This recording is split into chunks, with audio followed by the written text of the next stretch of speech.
Bonjour, salut mes élèves, j'espère que vous allez bien. Aujourd'hui, on va faire ensemble l'activité 24, compter le nombre de piles. Tout d'abord, ouvrez le livre à l'activité 24.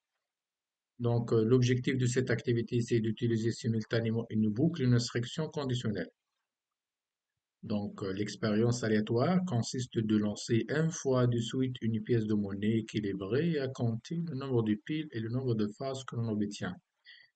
Donc, Laura écrit un script qui réalise une simulation de cette expérience aléatoire. Donc, cette expérience de probabilité, qui lance une pièce de monnaie, on va faire la simulation avec Scratch, avec une programmation visuelle. Donc, voici la pièce de monnaie, le riel saoudien. Donc, lorsque je lance le pièce, j'obtiens soit pile, soit face. Ça, c'est pile et ça, c'est face. Donc, euh, tout d'abord, on ouvre le logiciel Scratch.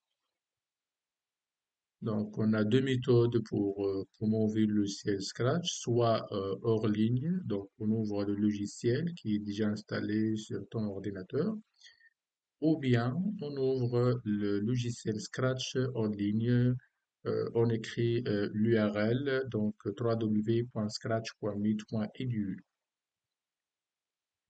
Donc, on commence. Alors, saisir, initialiser les variables. Donc, voici ce contre le début du script de Laura. La variable P comptera le nombre de piles lors de n lancées. Donc, on commence de créer deux variables, P et n. Donc, ça, on a besoin de cette activité de deux variables jusqu'à maintenant. Donc, il faut créer deux variables, c'est-à-dire dans le bloc de variables, je clique sur le bouton créer une variable, comme ça, et je nomme n. Ça, c'est le premier variable pour tous les sprites ou bien pour cette sprite uniquement pour tous les sprites. J'utilise pour tous les sprites. On clique une autre fois et je nomme dans le nom de variable p pour tous les sprites. Donc, oui, saisir, donc écrire la valeur avec laquelle on utilise cette variable et saisir ses premiers blocs.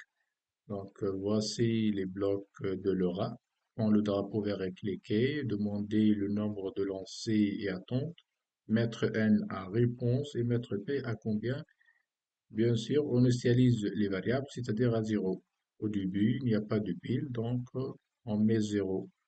Donc, quand le drapeau vert est cliqué, c'est un bloc d'événements, c'est un bloc déclencheur qui déclenche l'événement ou bien les scripts. Demander c'est un nombre, c'est de capteurs, bloc de capteurs, et mettre, c'est une instruction de bloc de variables. Donc, bloc d'événements, je glisse quand le drapeau vert est cliqué. Donc, bloc de capteurs, mais bloc de capteurs, demander, demander quoi? Demander un nombre de lancers. Donc, c'est une question à l'utilisateur.